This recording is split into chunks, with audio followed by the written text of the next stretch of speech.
Alhamdulillahi wahdah, wassalatu wassalamu ala man la nabiyya ba'dah. Alors, on a une autre histoire dans laquelle il nous dit le cheikh, rahimahullah ta'ala, que de la terre tombait de manière inexpliquée et de manière répétitive sur la table de gens qui venaient d'emménager. Qui venaient d'emménager dans une maison et de la terre tombait sur leur table durant chaque repas, donc 3 fois par jour. Mais cette terre-là, ils ne savaient vraiment pas d'où elle pouvait provenir. Ils ont été pris de panique en voyant que ça se répétait. Donc ils ont décidé de laisser la maison, sauf 3 personnes. Donc ils sont restés et une partie de la famille est partie chez la belle famille. Et puis ça se répétait. Et une d'entre elles, une des personnes, a décidé d'aller voir l'imam du masjid, l'imam de la mosquée. Donc l'imam de la mosquée a pris 2 personnes avec lui. Et ils ont été récités tous les 3 dans la maison en question. Ils ont récité du Coran. Les 3 ont commencé, ils ont fait leurs ablutions. Ils ont récité Surat al-Baqarah. Les 3 dans des pièces différentes. Ils ne récitaient pas en même temps.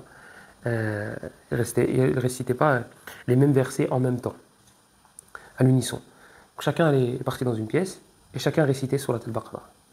Et puis, subhanallah, au moment où ils sont arrivés à Ayat al-Kursi, donc le verset 255, Allahu la ilaha illa huwa al-hayyul qayyum, ils ont entendu une personne crier. Ils ont entendu une personne crier. Ils vont voir c'est qui, qu'est-ce qui se passe.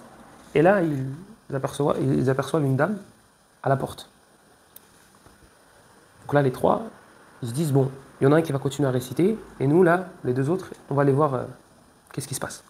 Ils sortent devant la porte, et ils voient une dame qui crie, et qui leur dit, regardez ce qui se passe. Et qu'est-ce qui était en train de se passer? C'est qu'elle avait de la terre qui descendait de sa tête. Et on avait l'impression que ça sortait vraiment de sa tête. C'est ce que le cheikh nous dit, rahimahullah. Et donc ils ont continué à réciter, ils n'ont pas lâché la récitation. Et subhanallah al-azim, ça s'est arrêté.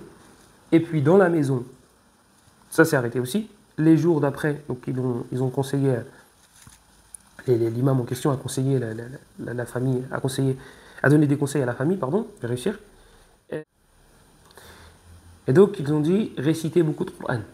Récitez beaucoup de Coran dans la maison dans les jours qui vont venir, parce que peut-être que ça va revenir, si c'est des choses qui habitaient là depuis longtemps, peut-être qu'ils veulent récupérer leur appartement. Et donc ils ont récité Walillahi alhamd, et puis plus aucune manifestation. Il n'y a eu plus aucune manifestation dans cette maison, et alhamdulillah, il n'y a plus jamais eu de terre qui descendait de nulle part. والفضل لله وحده سبحانه وتعالى وصلى الله وسلم وبارك على نبينا محمد وعلى آله وصحبه أجمعين والحمد لله رب العالمين.